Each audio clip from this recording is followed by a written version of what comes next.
Well, the cameras were ready, the diplomats, they were waiting, and the world was watching.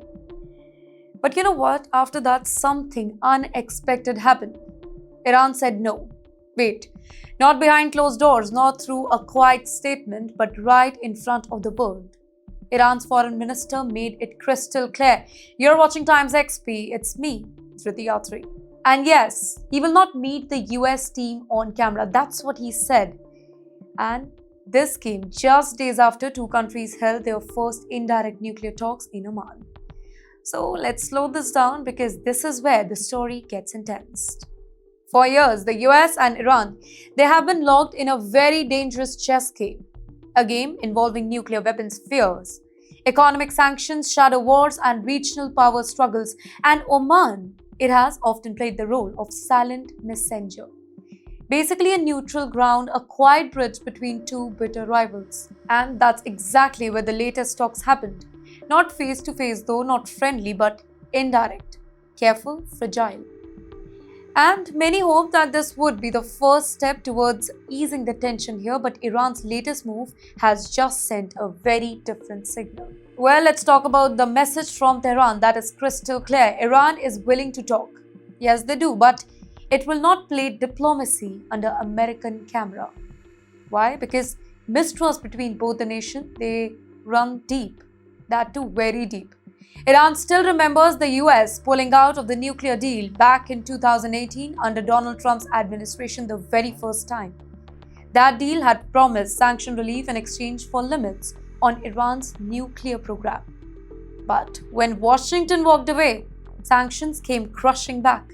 Iran's economy suffered and anger in Tehran, it exploded. Since then, every negotiation has been surrounded by suspicion. And yes, now add another explosive factor to this story, and that factor, ladies and gentlemen, is Israel. Israel has repeatedly warned that it will never allow Iran to build the nuclear weapons. And Tel Aviv has not ruled out military action if diplomacy fails. Well, for Israel, Iran's nuclear program is not just politics. It is seen as an existential threat. And for Iran, on the other hand, Israel is viewed as a hostile force, backed by United States. And this triangle, Iran, Israel, the US, is one of the most dangerous power equations in global politics today. Now, let's talk about the timing, because timing is everything in geopolitics. Donald Trump's influence still looms large over the US-Iran policy decision. His administration followed a strategy called maximum pressure. Be it heavy sanctions, diplomatic isolation, and constant warning. Iran believes that this particular strategy tried to choke its economy and force the political surrender here. So today, when cameras are involved, Tehran fears something else. They fear political optics, they fear public pressure, and they fear diplomatic trap. By refusing an on-camera meeting, Iran is sending a signal that we will talk, but on our own terms. But here's where the tension rises. Behind the scenes, back-channel diplomacy, it is still alive. Negotiations are still talking through mediators, messages are still being exchanged. Possible compromises are still being explored here.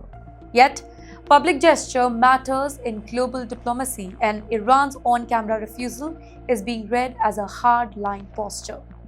A reminder basically that negotiations remain fragile and could collapse at any moment from now.